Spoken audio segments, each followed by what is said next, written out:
भारत पाकिस्तान युद्धामध्ये तुर्कीयेनं पाकिस्तानला मदत केल्यानं पुण्यातील सफरचंद व्यापाऱ्यांनी तुर्कीचे सफरचंद विकण्यास बंदी केली आहे। त्यानंतर व्यापाऱ्यांना आता पाकिस्तानमधून धमकीचे फोन आल्याचा प्रकार घडलाय।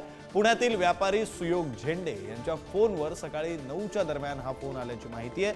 अशा धमक्यांना आम्ही भीत नाही, आता तर कधीच मार्केटमध्ये तुर्कीचे सफरचंद विकणार नाही, अशी प्रतिक्रिया सुयोग झेंडे यांनी दिली आहे। दरम्यान कुणाच्याही पोकळ धमक्यांना भीक घालण्याची गरज नाही असं म्हणत व्यापाऱ्यांच्या भूमिकेचं मुख्यमंत्री देवेंद्र फडणवीस यांनी कौतुक केलं।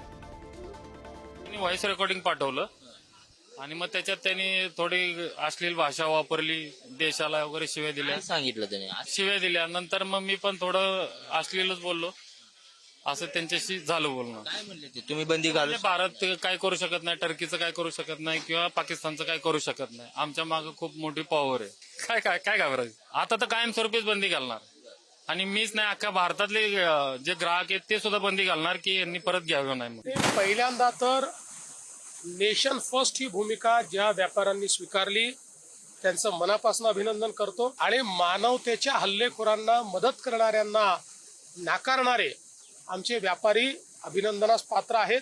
त्यांनी काळजी करायची गरज नाही, कोणाच्याही पोकळ धमक्यांना भीक घालण्याची आवश्यकता नाहीये।